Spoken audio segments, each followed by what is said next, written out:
시청자 여러분 안녕하십니까? 프레스룸 라이브입니다. 1,480원도 넘었던 원달러 환율. 오늘 장 시작하자마자 외환 당국의 구두 개입이 있었고요. 그리고 지금은 내려간 상황입니다. 또 외환 당국은 조금 전에 이 고환율 관련해서 대책도 발표를 했는데요. 오늘 경제 라이브에서는 이 소식부터 전해드리겠습니다. 고란 경제 전문 기자 송원재 서울시립대 경제학부 교수 함께합니다. 어서 오세요. 안녕하세요. 네, 오늘 원달러 환율 장 시작 때 1,484원에서 시작을 했습니다. 그리고 9시 1분에 바로 외환 당국이 구두 개입을 했습니다. 그리고 환율은 지금 내려서 1,462원 정도의 거래가 되고 있네요. 고 기자. 지금 네. 효과가 있었던 걸로 볼 수 있는 건가요? 일단 오늘 서울 외환시장이 개장한 직후에 기획재정부 국제금융과장 그리고 한국은행 국제국장 등이 나와서 외환당국 시장 관련 메시지라면서 원화의 과도한 약세는 바람직하지 않다라면서 구두 개입에 나섰습니다. 네. 그리고 나서 이제 환율 흐름을 보자면요.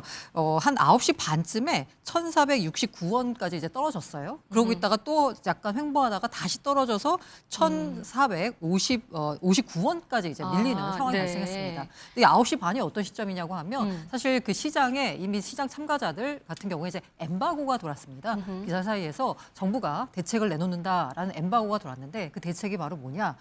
서학개미가 외국 주식을 팔고 그 판 걸 가지고 국내 주식에 재투자할 경우에 양도세를 지금 우리가 내고 있잖아요. 그거를 한시적으로 면제해주는 대책을 내놓을 거다.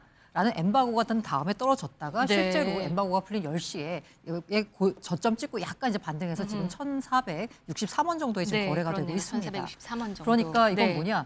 구두 개입을 통해서 일단 시장의 환율을 안정시키고 그다음에 정부 대책을 보자면 세제까지 건드려서도 우리가 환율을 방어하겠다라는 정부의 의지를 시장에 내비쳤다라고 볼 수 있을 것 같습니다. 서학개미가 해외 주식을 팔고 국내 증시로 복귀를 하면은 양도소득세를 한시적으로 면제해 주겠다 이 내용이거든요. 네, 기재부가 발표한 네. 보도자료 내용을 보자면 국내 투자, 외환 안정, 세제 지원 방안 발표입니다. 네. 그러니까 단순하게 외환 시장 안정만 하는 게 아니라요. 그 외환 시장 안정을 통해서 들어온 그 자금을 국내 투자했을 경우에만 세제 혜택을 주겠다라는 거죠. 네. 그러면 해외 주식에 투자하던 사람들이 정말 이걸 팔 수 있을까요? 이게 조금 애매한 부분인데요. 네. 일단 앞서 말씀드린 대로 정부의 의지를 확인했다라는 측면에서 환율이 한 20원 가까이 떨어지는 네. 지금 상황입니다. 근데 이게 만약 계속 이어질지는 지켜봐야 되는 게 이게 사실 정부의 딜레마라고 할 수 있습니다.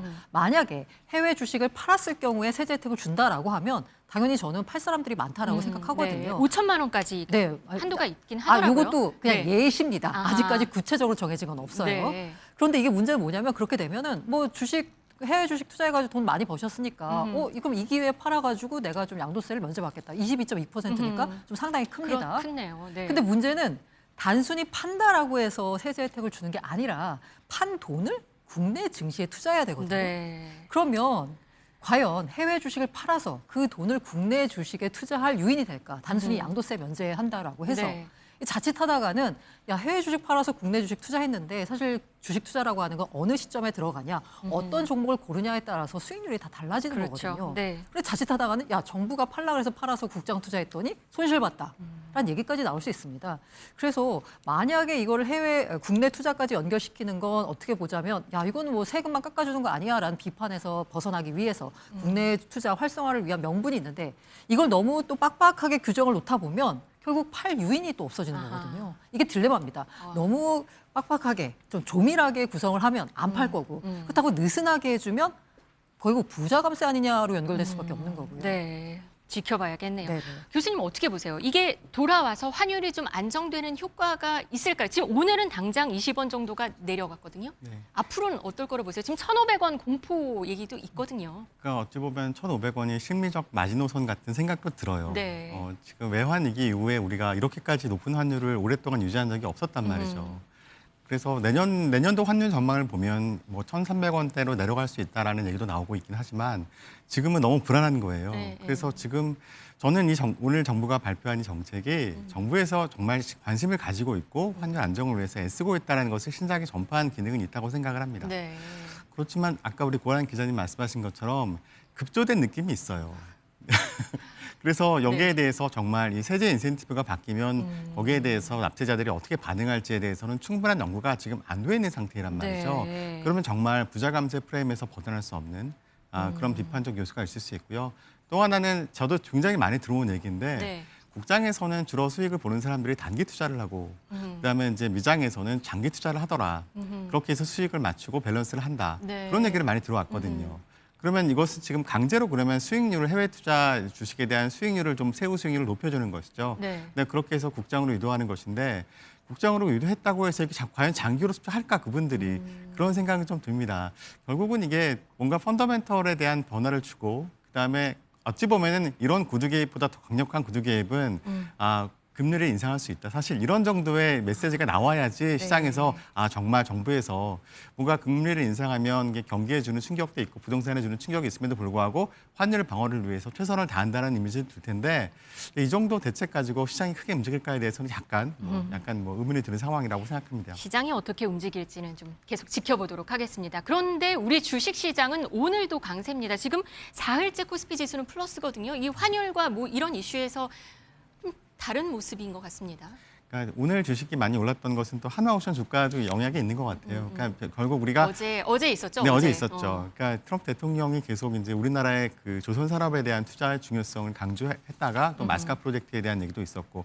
근데 이제 그런 얘기가 한참 있다가 또 잠잠했었단 말이죠. 네. 그러다가 다시 한번 이렇게 그 내용을 이렇게 수면 위에 끌어올림으로써 이제 뭔가 본격적으로 이루어지겠다라는 기대감 때문에 사람들이 또 국내 주식에 들어온 게 아닌가. 결국 우리나라 이제 뭐 방산주라든가 그다음에 네. 조선주, 뭐 그다음에 원자력 관련된 주식, 그러니까 테마주가 있잖아요. 네. 그다음에 또 반도체 주식, 그러니까 이런 것들에 대해서 끊임없이 뭐 새로운 투자가 이루어지거나 또 해외와 그 큰 계약이 이루어지거나 이런 좋은 뉴스들이 막 터지게 되면 그러면 국장이 어느 정도도 안정되면서 환율도 그렇게 해서 조금씩 좀 안정화될 수 있으면 좋겠다라는 그런 기대가 그게 드네요. 오히려 선순환으로 가는 방법이 그렇죠. 그렇게 되는 게 가장 바람직한데요. 네. 그럼에도 불구하고 이렇게 뭐 국내 투자로 돌리기 위해서 세제 혜택을 주는 이런 뭔가 아이디어를 이 정부에서 냈다는 것만으로 사람들은 네. 조금 좀 대단하다 이렇게 생각할 것 그래요? 같기도 합니다. 그런 정도군요. 알겠습니다. 어제 이 트럼프 대통령이 미국 전함 시대의 부활을 알리면서 브리핑한 내용 저희가 어제도 전해드렸었는데요. 이때 보다 보니까 이 브리핑 때 새로운 전함에 자신의 이름을 넣었다고 합니다. 보셨어요? 이겁니다. 지금 화면에 나오는 거. 네. 트럼프 클래스. 이게 초대형 전함 레벨이 트럼프 급이다라고 이름을 아예 붙여진 겁니다. 이게 미국 전함은 주로 주 이름을 따서 명명을 한다던데 이게 해군의 오래된 전통이라 그러는데 지금 이거 관행을 깬 건가요? 아니 그런데 이제 그 전함 이름에 네. 대통령 이름 붙일 수 있습니다. 붙일 수 있는데요. 네. 그게 붙이는데 순서가 있습니다. 전임 대통령 순서대로 붙이거든요. 그래서 아직 안 붙은 클린턴, 오바마, 부시 이름 아직 안 있네요. 붙었거든요. 네. 근데 이제 본인 이름을 붙인다라고 하니까 이거 일종의 새치기 아니냐라는 말이 나오고 있고요. 네. 이 전함뿐만이 아니라 본인의 이름을 따서 뭐 트럼프 평화연구소, 트럼프 케네디 공연예술센터, 트럼프 계좌, 트럼프 골드카드 이렇게 모든 정부 정책에 자기 이름을 붙이는 식의 뭔가 이런 일련의 네, 이런 네. 활동들 이게 지금 전함회까지 이어진 거고요. 약간의 문제가 있습니다. 안 되는 건 아닌데 문제가 있어서 지금 여러 가지 눈살을 찌푸리게 만드는 네. 거죠. 지금 화면에 나오고 있는 게 이 네. 케네디 센터인데요. 여기가 원래 케네디 공연예술센터 외벽에 트럼프 이 트럼프를 덧붙인 거예요, 교수님. 그렇죠. 이게 뭐 어떻게 봐야 돼요? 이름을 여기저기 지금 쓰는 것 같습니다. 그러니까 지금 전직 대통령들이 보이지 않은 행보를 계속 하고 있잖아요. 그러니까 본인은 좀 나는 다르다라는 것을 강조하는 하나의 또 어찌 보면은 이걸 이렇게까지 표현하고 싶지는 않은데 퍼포먼스적인 측면도 있는 것 같고요. 네. 그러니까 분명히 여러 방면에서 비난의 목소리가 들린다는 것을 그러니까 올 거라는 것을 알고 있을 거란 네. 말이죠. 그럼에도 그럼에도. 불구하고 네. 이런 강수를 드는데 뭔가 다른 목적이 있을 거라는 생각이 들긴 해요. 뭐 다른 목적이요? 좋게 해석한다면 지금 미국을 다시 위대하게 만든다는 프로젝트에서 자기가 앞에 나가서 이제 정말 장군처럼 전쟁의 장군처럼 내가 다 책임지고 한다. 나에게 힘을 실어달라. 이렇게 국민에게 호소하는 것으로 보일 수도 있는데 한편으로는 지금 이 미국이 정말 민주주의의 상징 같은 국가잖아요. 그렇죠. 근데 저건 정말 너무 독재 정부에서는 할 법한 일들을 지금 추진하려고 하니 네. 그래서 사람들이 지금 이해가 안 되는 것이죠. 왜 저렇게 하나. 정말 이러다가 정말 트럼프 대통령이 삼선하겠다 그런 얘기하고 오히려요? 그럼, 헌법을 오히려? 고쳐야 되는 상황이 생기는데 공화당 내에서도 그게 뭐 가능하다라고 얘기하는 의원들도 있었단 말이에요. 전부 어찌 보면은 이렇게 계속 나가다 보면 그런 프로젝트까지 또 나오는 게 아닌가라는 우려가 드는 정도 그런 상황이다. 저는 좀 그렇게 걱정스럽다는 네. 말씀을 드리고 이게 싶습니다. 어떻게 보자면 네. 이제 트럼프가 사실 트럼프 정부라고 하지만 사실 주류 공화당과는 이제 다른 의미의 지금 트럼프 행정부가 공화당에서 이제 출범을 한 거잖아요. 네. 이 때문에 트럼프는 트럼프 이후를 대비하는 것 같습니다. 이 트럼프 레거시가 기존에 이제 공화당으로 돌아가는 게 아니라 자신이 만든 마가 그 트럼프 레거시가 이어지려고 하면 곳곳에다가 자신의 이념을 주입시킬 수 있는 어떤 상징물이 필요하다라는 관점에서 접근하는 것 같은데 좀 위에 무리하게 밀어붙여서 반발을 낳고 있지 않나라는 생각은 듭니다. 네, 비판은 있는 것 같지만 또 이렇게 진행은 되는 것 같습니다.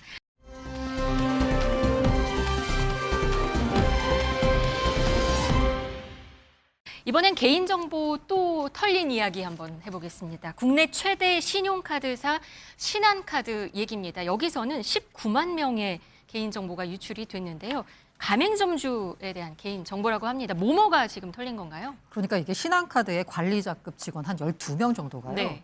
또 놀랍게도 22년부터 시작된 겁니다. 22년, 지금 네. 25년이죠. 네, 22년부터 이제 네. 올해 5월까지 네. 3년 넘게 이제 내부 시스템에 접속을 했습니다. 그 내부 시스템에 접속을 하면 가맹점 대표의 개인 정보를 알 수 있습니다. 대표 이름 그리고 이제 전화번호 등을 알 수 있어요.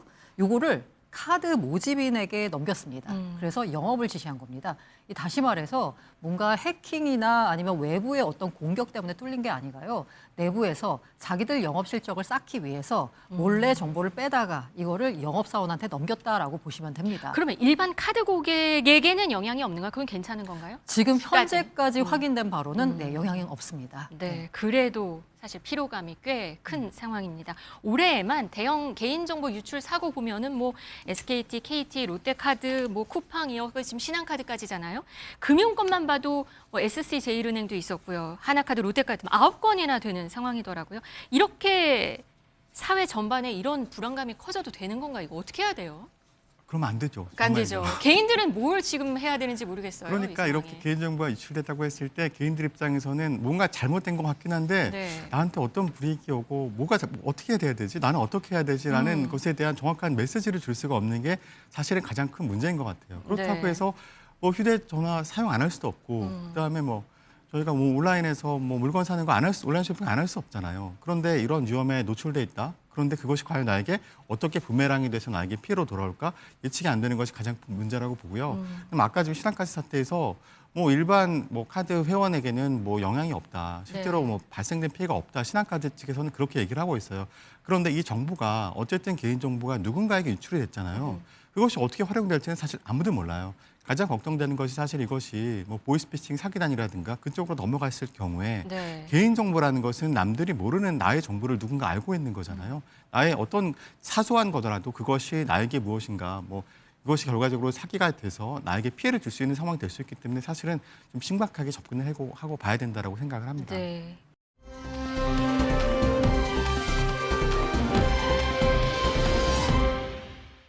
우리 반도체 핵심 기술이 중국으로 유출된 내용인데요. 어제 검찰이 관련된 삼성전자 전 임직원 10명을 기소를 했습니다. 그러면서 이 과정, 기술이 유출된 과정도 알려졌는데요.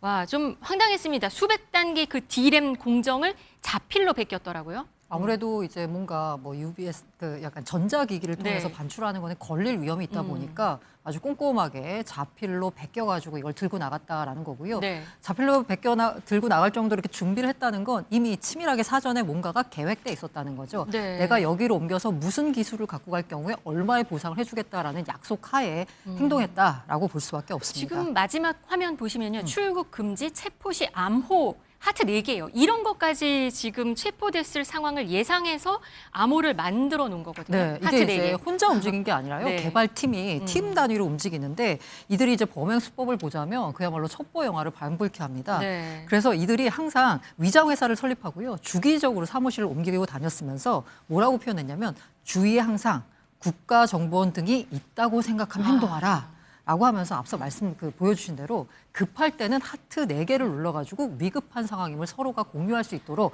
행동 지침까지 공유했다라는 점에서 정말 치밀하다라고까지밖에 볼 수 없습니다. 아, 이거 큰 대기업 이래도 되는 건가요? 교수님, 이거 기술 유출로 인한 피해 규모 최소 수십조 원. 산업 기밀 유출 정말 심각한 거 아닌가요? 아, 그렇죠. 저는 정말 놀라웠던 것이 수기로 적었다 그랬잖아요. 아, 그렇죠. 그러니까 수백. 600단계라고 해요. 네, 일단 600단계요. 네, 수기로 네. 적었고 그다음에 이제 기술을 들고 나갔다고 해도 결과적으로는 생산을 해야 되잖아요. 그러니까 중국의 창신 메모리라는 신생 회사에 이제 이 사람들이 들어가서 그러면 삼성전자가 가지고 있는 설비와 창신 메모리가 가지고 있는 설비가 다를 거예요. 네. 그런데 그 설비에 맞춰서 기술 개발을 해낸 겁니다. 아. 그러니까 어찌 보면 이것이 이 사람들의 개인적인 일탈로 인해서 국가 경제에 큰 손실도 있지만 이걸 해낼 수 있는 인재가 유출된 거기도 해요. 그러니까 결국 이것이 우리나라의 이제 이런 경제 안보에 대해서 더 관리를 해야 된다는 얘기도 있지만 과연 우리가 우리의 인재를 어떻게 관리하고 있는지에 대해서 또 다시 한번 점검해 볼 필요성이 있습니다. 그러니까 네. 이분들이 삼성전자에서 굉장히 열심히 노력해서 이제 특허도 만들고 기술 개발했단 말이에요. 이것을 과연 이렇게 기술 개발에 기여한 사람들이 얼마만큼 또 혜택을 받고 있는지에 대해서도 우리가 한번 생각해 볼 타이밍이 아닌가라는 생각이 듭니다. 네.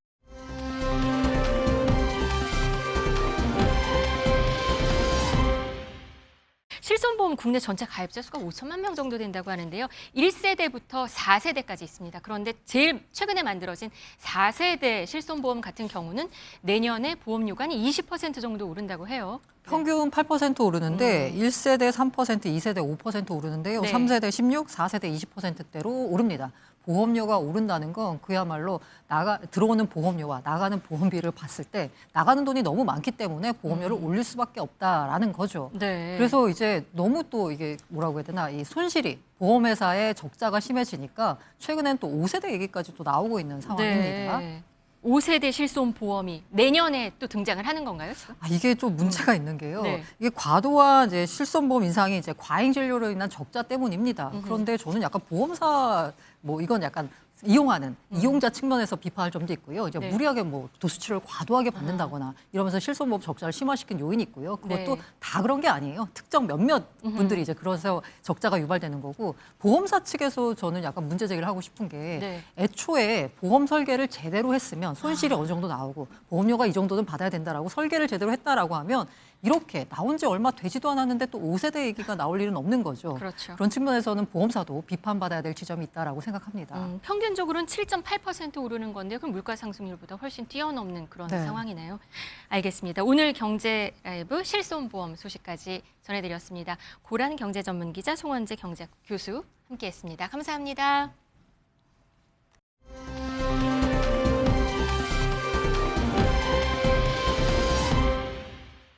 크리스마스 이브 뉴스 라이브입니다. 실시간 관심을 끄는 화제의 뉴스들 하나하나 만나보겠습니다. 오늘 내일 또 많이 드실 텐데 윤석열 전 대통령의 입에서 이 통닭이 나온 사연은 뭘까요?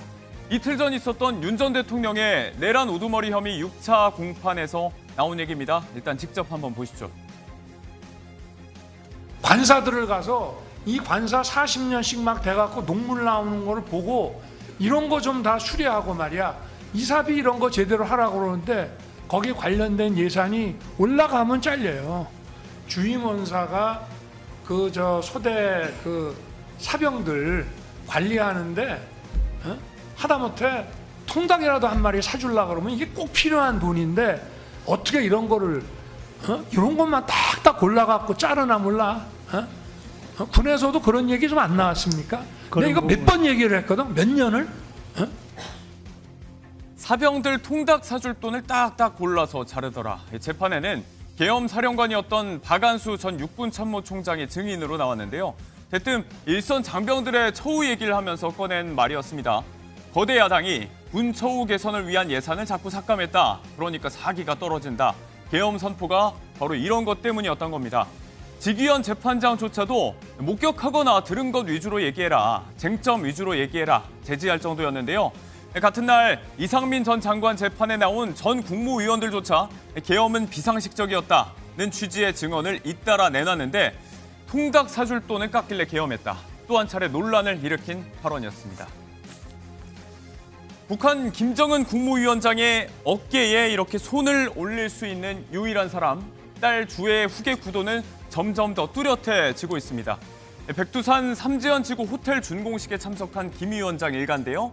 딸과 깍지를 끼고 곳곳을 둘러보는 김 위원장의 모습. 아빠 어깨에 손을 올리고 포즈를 취하는 주애. 부인 리설주는 대체로 멀리 뒤떨어져서 딸의 존재감을 더 부각시켰습니다.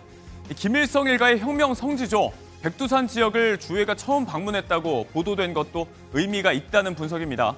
한편 북한은 지난 6월 준공된 원산 갈마 지역에 이어서 백두산 지역도 대규모 관광단지로 개발할 전망입니다. 대북 제재를 우회하는 외화 수입원이죠. 해외 관광객 유치에 또 사활을 걸고 있는 북한의 모습이었습니다. 방송인 박나래 씨로부터 비롯된 이 불법 의료 서비스 의혹, 샤이니키, 유튜버 입짧은 햇님 등이 줄줄이 활동 중단을 선언했죠. 이 불똥은 올해 연예 대상을 받은 방송인 전현무 씨에게까지 튀었습니다. 과거 차 안에서 수액을 맞는 듯한 방송 장면을 두고 경찰에 고발장이 접수됐는데요.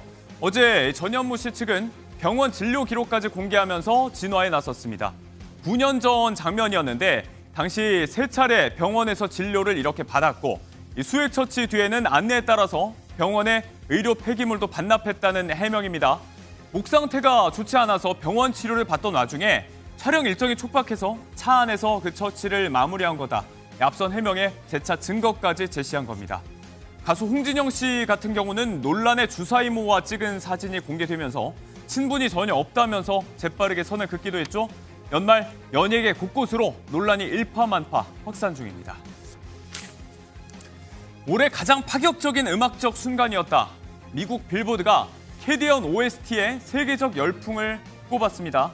공식 홈페이지에 올라온 올해 대중문화를 정의한 파격적 음악적 순간 10선에 포함된 건데요. 그 누구도 어린이용 애니메이션이 음악으로 모든 걸 평정할 거라고 예상할 수 없었다.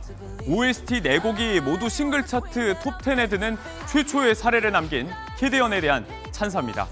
메인 앨범 차트 1위에 오른 OST, 또 만화 속 가상 그룹의 노래로는 처음으로 수록곡 골든이 빌보드 싱글 차트 핫 100 정상에 오르기도 했죠. 곧 열릴 그래미 어워즈 본상 올해의 노래를 포함해서 5개 부문에도 후보로 이름을 올렸습니다. 빌보드가 손에 꼽을 만했죠. 이 밖에도 이 팝스타 테일러 스위프트의 결혼, 콜드플레이 콘서트 불륜 생중계 사건 등이 10대 이슈에 함께 선정됐습니다. 자, 날씨 이야기도 잠깐 할까요? 전국적인 겨울비와 함께하는 크리스마스 이브, 화이트 크리스마스를 맞을 수 있는 지역도 있습니다. 충청 이남 서해안 지역은요, 눈이 올 수가 있다고 합니다. 찬 북서풍이 서해성을 지나면서 눈구름이 만들어질 가능성이 있는데 찬 공기가 더 강하게 내려오면 더 넓은 지역에도 내릴 수가 있답니다. 울릉도 같은 경우는 최대 15cm의 폭설이 예상된다고요. 전국에 눈, 비가 그치고 나면 크리스마스가 지나고 나면 기온은 뚝 떨어질 전망입니다. 북서쪽에서 영하 35도 안팎의 강한 찬 공기가 내려오면서 26일 서울의 기온은 올겨울 들어 가장 낮은 영하 12도, 경기 북부는 영하 16도까지 내려갈 수 있다고 합니다. 전날보다 최대 10도가량 떨어지는 올해 가장 큰 추위가 기다립니다. 마음의 준비 단단히 하셔야겠습니다만 그 전에 메리 크리스마스 충분히 만끽하시길 바랍니다.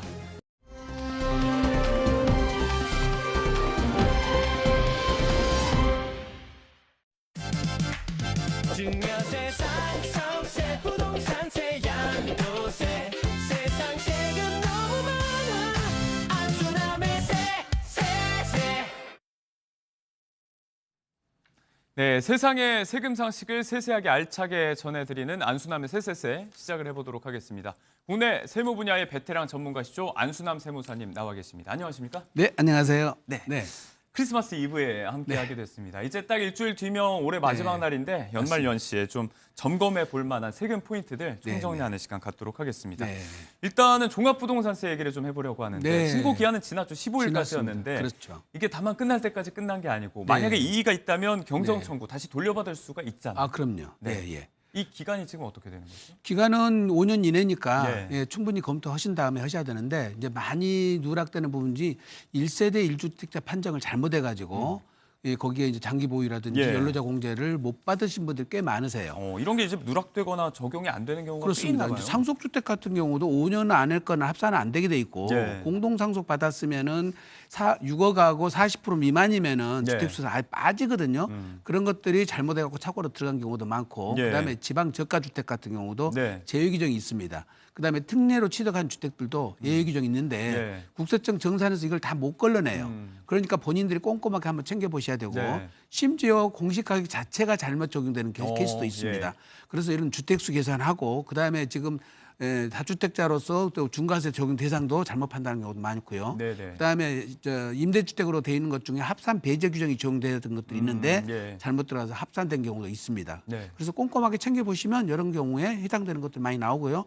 특히 이제 일시적으로 1세대 2주택 같은 것도 제대로 안 걸려지고 있거든요. 예. 그래서 본인들이 찾아내야 됩니다. 네. 그래서 신고해서 세금이 나왔다 해서 끝나는 게 아니고 그다음에 이제 공동주택으로 해놨는데 네. 그거를 50대 50으로 해서 그냥 적용받는 것하고 1주택으로 해서 적용받는 것하고 네. 세금 자체가 달라지거든요. 네, 네. 그러면 그때 신청을 했어야 되는데 그것도 누락돼 가지고 세부담이 늘어난 케이스도 의외로 많아요. 네. 이런 것들을 꼼꼼하게 좀 챙겨볼 필요가 있습니다. 워낙에 뭐 특례도 많고 제외 규정도 많기 때문에 내게 네. 해당되는 부분이 있다면 좀 면밀하게 따져보고 네. 또 이제 경정 청구할 수 있는 기간이 넉넉하게 한 5년 정도 주어져 네, 있으니까 네, 그렇습니다. 꼼꼼하게 보고 좀 적용을 해봐야겠습니다. 네, 네. 1세대 1주택자 특례 말씀하셨는데 네, 관련해서 이제 일시적 2주택자에 대한 특례도 동일하게 들어가는데 예. 이게 양도세 부분은 많이 알고 계신데 종부세도 똑같이 지금 양도소득세는 옛날부터 쭉 있었으니까 예. 그건 알고 계시고 취득세도 이제 새로 생겼습니다. 그것도 새로 생겨서 어느 정도는 알고 있었는데 네. 종합부동산세는 없었어요. 그래서 최근에 2, 3년 전에서 들어갔기 때문에 네. 이건 누락되는 경우가 꽤 많거든요. 네. 이 1주택자 같은 경우는 공제액 자체만 해도 12억이거든요. 그렇죠. 12억 이상부터 이제 그렇습니다. 고발하는 거죠. 9억부터 해서 12억으로 올라가는 데다가 세액공제 자체가 장기 보유하고 고령자 공제가 또 추가로 있기 때문에 네. 세부담 차이가 꽤 많이 납니다. 그래서 꼭 이건 한번 일시적으로 예. 해당되신 분들은 적용됐는지 요건을 네. 갖다 신청을 해서 확인을 꼭 하셔야 됩니다. 장기 보유 공제도 똑같이 80% 한도까지. 그렇습니다. 이런 것들은 이제 그 세무서에서 다 일일이 챙겨주지는 않기 때문에 네, 뭐 본인들이 본인이 나중에 챙겨주셔야 이제 돼요. 네, 다시 1주택자가 됐을 맞습니다. 경우에 맞습니다. 반드시 좀 네, 요구해서 네. 챙기셔야 될 것 네, 같습니다. 예. 종부세 이야기할 때 많이 하는 이야기 중에 하나가 이제 출구 전략이라는 이야기 네, 하잖아요. 이제 네. 갖고 있던 주택을 계속 보유하고 있을지 양도할지 고민들 많이 하실 텐데 네. 지금 앞서 이야기한 이 장특공제 때문에도 네. 1주택자들 같은 경우는 시점 고민을 잘 하셔야 될 것 같아요. 특혜를 좀 많이 누릴 수 있는 방향으로 고민을 하셔야겠습니다. 지금 우리 세대 중에서 조금 문제가 있는 것이 예. 주택 수에 따라서 어떤 거 공제액을 해주고 중과세를 한 것들이 좀 이것이 좀 불공평해요. 이게 세제 개편 얘기가 계속 거기서 나오잖아요. 나오고 있는 것들이 그래서 예를 들어서 주택 하나가 100억짜리도 있고 150억짜리도 있지 않습니까? 예. 근데 셋째 다 해봐야 5억밖에 안 되는데 이런 경우에는 세대 혜택을 안 주면서 예. 장특공제를 전부 다 기본공제밖에 안 해주면서 지금 1주택자 한해서는 80%까지 돼버리니까 예. 이 부분을 지금 현재 이제 그 학자들도 어느 정도 너무 과다하다 예. 한도를 좀 줘야 될 필요가 있지 않느냐. 그다음에 안 그러면 거주 기간에 보유 기간을 늘려서 예. 해야 되지 않겠느냐. 지금은 10년 보유에 10년 거주면 80%까지 돼버리거든요. 네. 요게 너무 과다는 거예요. 그래서 지금 안이 나오고 있는 것이 15년 거주, 15년 보유 또는 20년 거주, 20년 예. 보유까지 연장을 해서 하자는 안도 있고 네. 한도액을 정하자는 안도 있는데요. 어쨌든 현재 상태에서는 1세대 1주택자가 혜택이 엄청나게 크니까 예. 그걸 꼭 유지를 하셔야 됩니다. 그래서 유지를 하신 상태에서 네. 양도가 이루어지니까 전체적으로 절세 전략을 네. 시기보다도 내가 플랜을 어떻게 짜냐에 따라 달라지니까 네. 한꺼번에 봐줄 필요가 있다고 보여집니다. 이제 가격 상한이 없다 보니까 뭐 고가일수록 더 많이 혜택받는 구조라서 맞습니다. 워낙에 맞습니다. 똘똘한 네. 한채 얘기도 많이 네. 하는데 네. 이런 부분 때문에 나오는 세제 개편의 이야기 다만 아직 바뀐 건 없으니까 네. 네. 해당이 되는 분들은 잘 챙겨 보셔야 될 것 같습니다. 자, 이런 부분 때문에도 이제 집을 양도할 팔 계획이 있는 분들께서는 시점 고민을 잘 하셔야 될 텐데 뭐 연말에 파는 게 낫다, 연초로 넘어가야 된다 이런 걸 단순하게 가를 수 없는 부분이 이제 각자가 처한 상황이 다르기 때문이잖아요. 맞습니다. 지금 이제 법상으로 보면은 연초하고 연말하고 달라지는 게 크게 없어요. 지금 예. 없기 때문에 전체적인 플랜을 짜줘야 되는데 상속세가 문제 있는 분도 있고요. 예. 지금 아까 말씀드린 종합부동산세에서 문제 있는 분들이 있고 그다음에 사전증여에 따른 증여세 문제 있는 분들이 있기 때문에 예. 청한 니즈가 다 달라요. 거기에 맞게 플랜을 짜셔야 되니까 전체적으로 한번 보셔야 됩니다. 그래서 지금 심지어는 어떻게 보면은 보험료죠. 예. 건강보험료까지 영향을 미치기 때문에 그거까지 플랜을 다 같이 보셔야 돼요. 네. 그래서 하나만 보고 판단하지 마시고 그래서 시기만 중요한 게 아니라 그 전체적인 플랜을 다 같이 한꺼번에 짜줘야 되기 때문에 단순 양도가 좋을지 부담보증기가 좋을지 그다음에 매매가 좋을지 이런 것들을 다 시뮬레이션을 돌려서 비교를 해보고 판단하셔야 됩니다. 쉽게 얘기해서 뭐 다주택자 같은 경우는 뭐 두 채 이상 양도를 할 거라면 뭐 연말 연초 나눠서 해야 된다 이런 얘기도 많이 하더라고요. 맞습니다. 그거는 이제 세율 관계에 누진 세율 적용이 달라지기 때문에 같은 해에 이익이 난 거를 처분해버리면은 합산되니까 아무래도 세부담이 커지죠. 근데 어떤 경우는 하나는 손해를 받고 하나는 이익을 봤어요. 예. 그런 경우는 오히려 또 같은 해 팔아야 되거든요. 그래야 이제 통상이 되니까. 예. 그래서 유불리를 다 같이 따져 보셔야 됩니다. 그런 네. 것도. 예. 연말 연초에 뭐 세법상으로 바뀌는 게 크게 없다는 말씀을 주셨음에도 불구하고 이걸 지금 자꾸 기준으로 삼는 이야기가 뭐냐면 이게 또 양도 말고 증여세에 관한 부분일 수 네, 있겠는데 네, 네. 기준 시가를 이제 발표하는 시점이 매년 4월 네. 정도잖아요. 그래서 만약에 이제 쉽게 가격이 오를 만한 자산이라면 그 전에 양도하는 게 낫겠다. 연말 연초에 이런 걸 좀 따져봐야 된다는 이야기를 많이 하더라고요. 그러니까 이제 그 공시 가격 기준일은 1월 1일인데 예. 발표일은 4월 말쯤 되거든요. 예. 그러니까 1월 말에서 1월에서 4월 말까지 시간적인 여유가 있다는 겁니다. 그래서 공시 가격이 새로 결정돼서 고시를 한 날로부터 우리가 적용을 받으니까 네. 1월 1일에 바로 변화는 있는 건 아니죠. 기준일만 그날로 가져가는 거니까. 네. 그래서 그 가격 변동이 통상적으로 우상향이기 때문에 가격이 올라갈 가능성이 높습니다. 네. 단독주택의 경우에 올해 금년도 평균도 한 5% 정도 올른다고 했기 때문에 전체적으로 올라갈 거라고 보여지니까 아무래도 고시 나기 전에 파시는 게 낫고요. 다만 아파트 같은 경우는 기준시가를 적용하는 경우가 없어요. 대부분이 매매사례가라든지 감정가를 적용하기 때문에 그게 큰 영향을 안 받고 네. 가격 전체가 상향인지 하향인지를 보고 판단하셔도 될 것 같습니다. 네. 기준 시가에 직접 적용을 받는 네, 단독주택의 네. 경우는 네. 1월부터 4월까지가 골든 타임일 수 네, 있다. 그렇습니다. 자, 한편으로 또 이제 해가 넘어가면서 생각을 해봐야 될 부분들이 뭐냐면 부동산은 뭐 내놓으면 잘 팔리지도 않고 해서 네. 자녀들에게 나중에 증여세 부담이라도 좀 덜 자고 미리 양도를 하는 경우가 있는데 네. 요즘 이제 저가 거래 문제가 많잖아요. 네, 그렇습니다. 세금 폭탄 맞을 수 있다. 지금 취득세 12% 중과세 시행 앞두고 있다는 얘기 네. 계속 나와요. 네.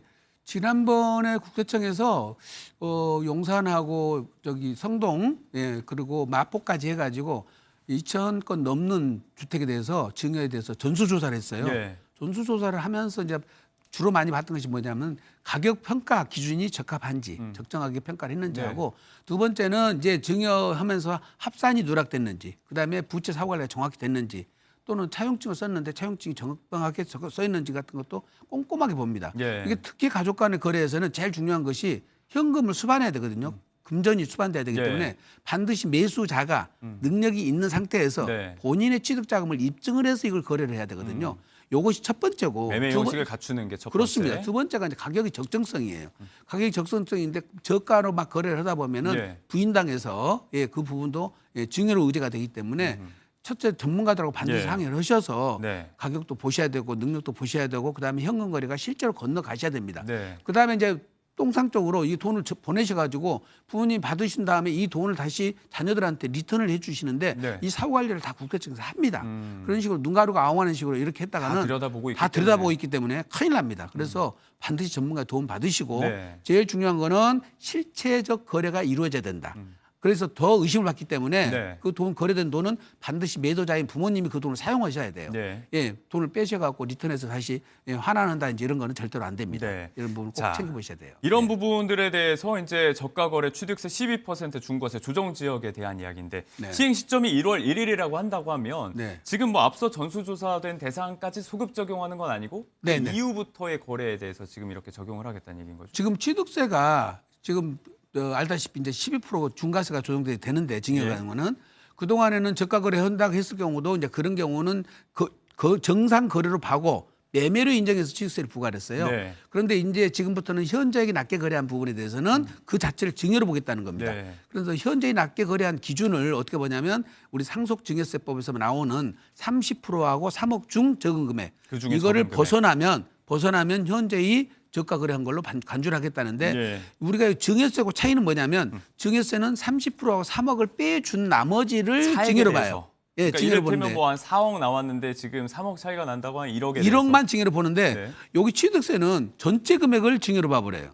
그러니까 상당히 세금이 높아져 버립니다. 그렇겠죠. 그러니까 기준 금액을 빼준 나머지를 증여로 보는 게 아니라 현장에 낮게 거래한 금액 전체를 지금 증여로 보겠다는 거기 때문에 취득세 중과세를 그렇게 한다는 근데 거기 지금 때문에. 현재 법이 법사위원회를 아마 18일 날 통과를 했다고 그래요. 예. 이게 본회사 아직 통과는 안 된 상황이지만 예. 저희들이 예측했을 때 금년도에 통과가 되고 내년 1월 1일부터 시행할 거라고 보여집니다. 네. 그래서 이 취득 관련된 세부담이 굉장히 늘어나니까 이 점에 대해서도 주의를 하셔야 할 필요가 있습니다. 네. 자, 보정되고 개편되는 연말연시 세금 이야기, 세법 하나하나에 또 낼 세금이 크게 달라지는 경우가 있기 때문에 그런 포인트들을 중심으로 이야기를 좀 해봤습니다. 네. 자, 이 시기에 또 해봐야 될 이야기 중에 하나가 직장인들 얘기, 연말정산 시즌이기도 한데 지금 또 세액공제를 중점으로 우리가 좀 챙겨봐야 될 포인트가 몇 가지 있을 것 같아서요. 우선 제일 많이 하시는 분들 중에 많은 분들이 월세세액 공제라는 게 있습니다. 예. 월세세액 공제는 이제 연봉이 8천만 원 이하자들만 해당이 되는데요. 예. 그게 이제 1,000만 원까지 15%에서 한 17% 세액 공제 되니까 굉장히 큰 금액입니다. 예. 그때 이제 제출해야 서류들이 이제 임대차 계약서하고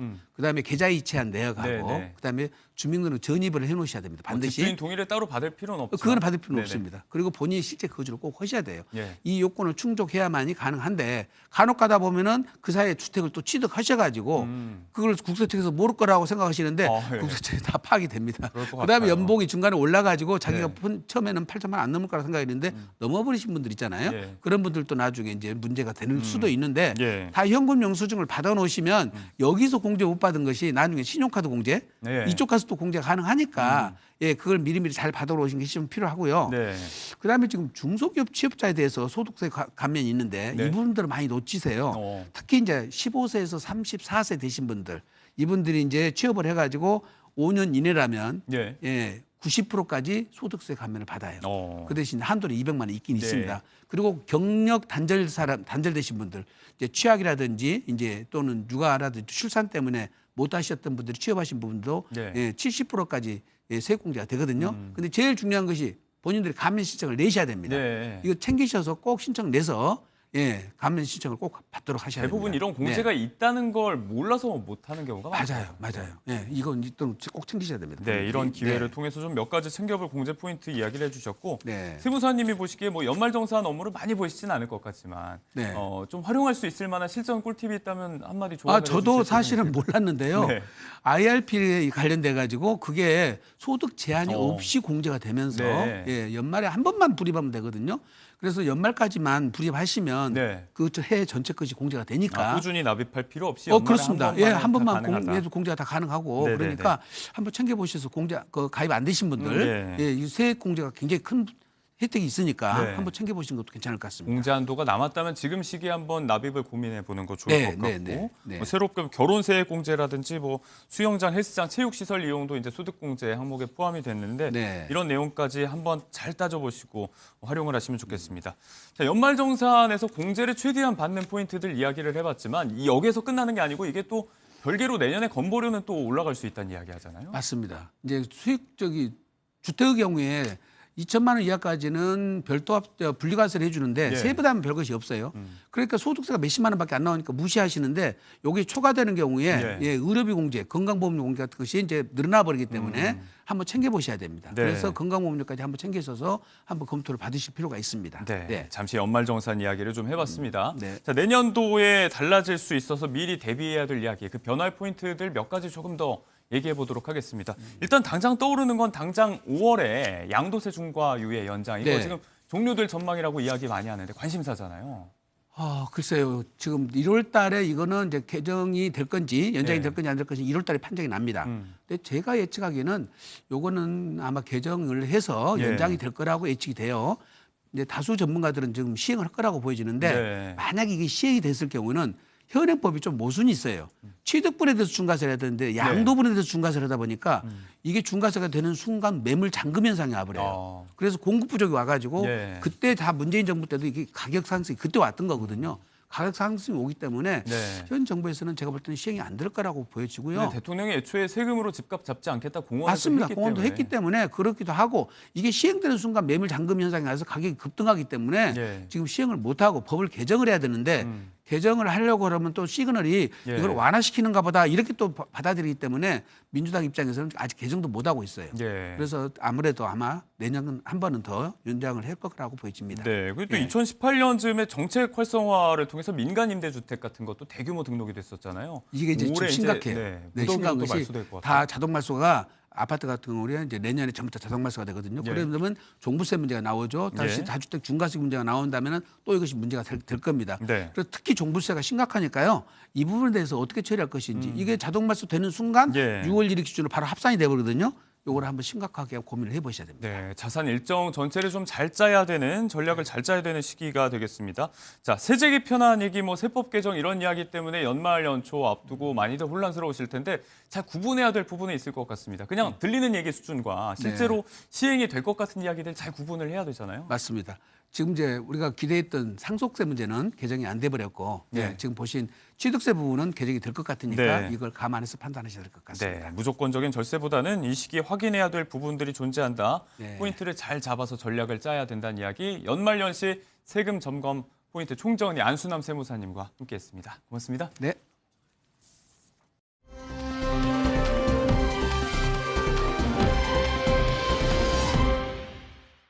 네, 이번엔 AI 관련해서 인터뷰 한번 해보도록 하겠습니다. 우리나라 AI 관련해서 총 정책을 총괄하는 국가인공지능전략위원회라고 있습니다. 대통령 직속이고요. 지난 9월에 출범을 했습니다. 임문영 부위원장 나오셨습니다. 어서 오세요. 안녕하세요. 네, 국가인공지능전략위원회 위원장이 대통령이더라고요. 그럼 부위원장님이신 거잖아요. 우리나라 인공지능 관련된 모든 것을 담당하는 가장 위에 있는 조직이다. 이렇게 이해하면 되나요? 네, 맞습니다. 우리나라 국가 인공지능 정책의 전체적인 방향 그리고 전략 수립을 총괄하는 네. 가장 최상위 컨트롤 타워라고 할 수 있습니다. 네, 제가 홈페이지 한번 들어가 봤거든요. 그랬더니 위원들 누군지 확인했더니 모든 장관들이 그 위원으로 들어가 있고 또 민간 위원들도 우리나라 AI 관련된 내노라 하는 전문가들이 잔뜩 있더래 여기다 계시더라고요. 네, 그걸 다 같이 모여서 회의하시나요? 네, AI 시대에는 네. 공공보다는 민간의 기술이 훨씬 앞서고 있기 때문에 네. 민간의 전문가들을 최대한 많이 활용하려고 하고 있고요.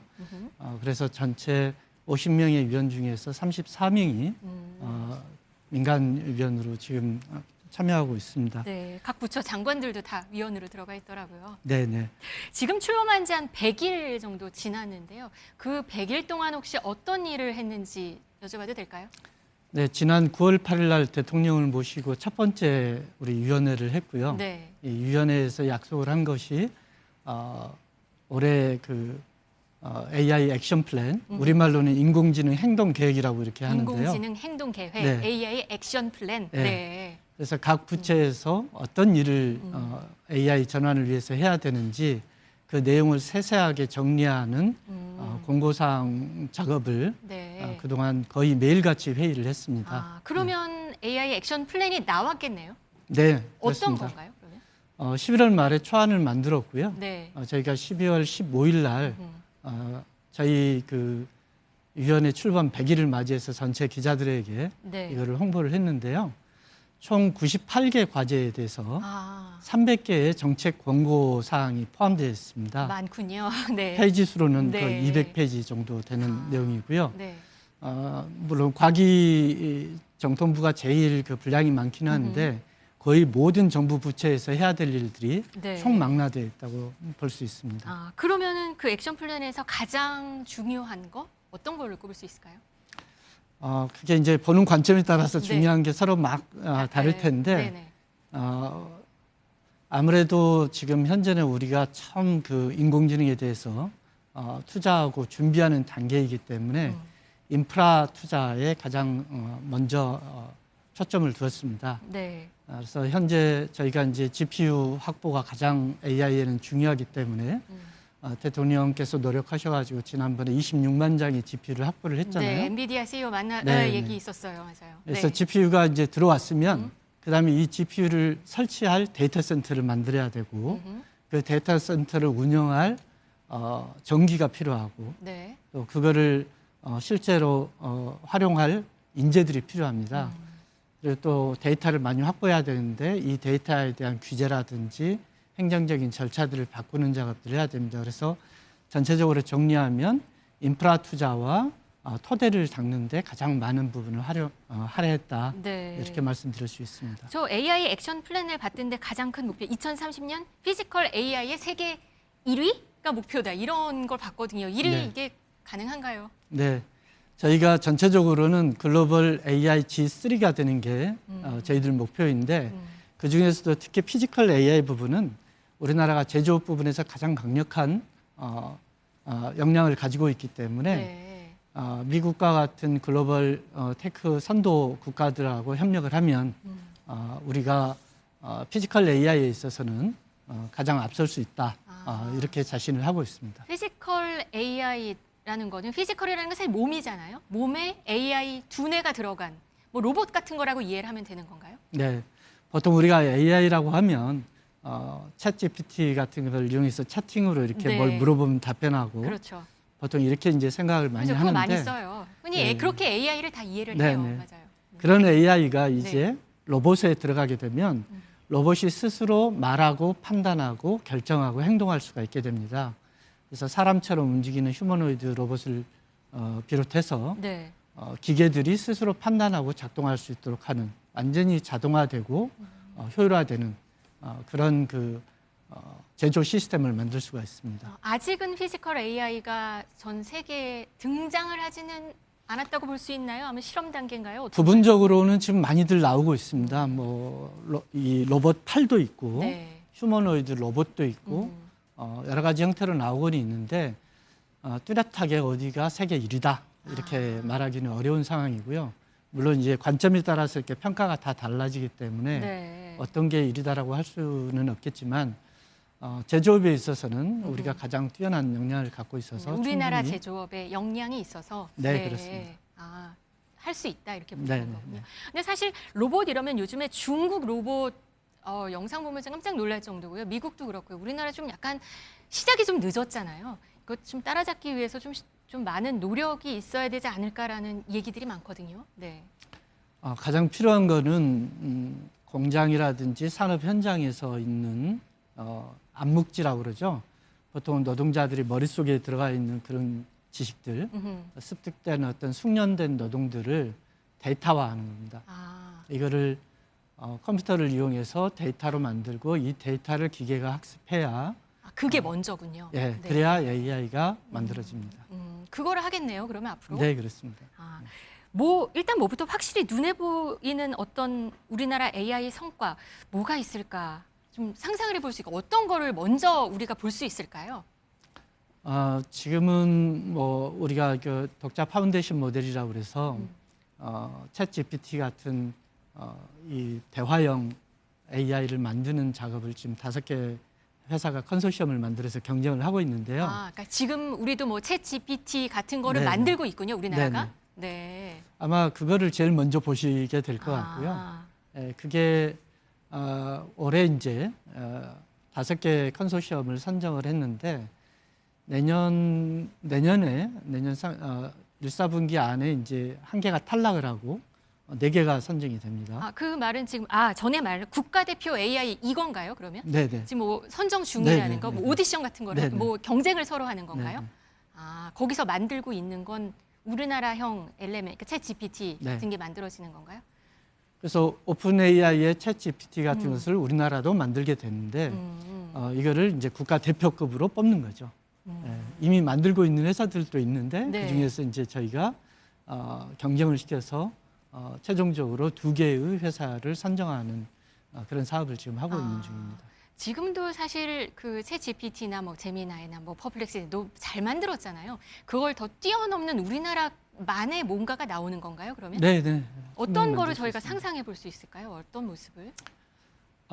지금은 가장 최근에 제미나이 3 같은 경우에 3만 원 정도 비용만 내면 네. 박사급 수준의 답변을 쭉 받을 수가 있거든요. 네. 무한대로 이렇게 받을 수가 있죠. 뿐만 아니라 소설을 써달라든지 아니면은 어떤 연설문을 만들어 달라든지 이런 것을 AI가 다 작업을 해줄 수 있는데 네.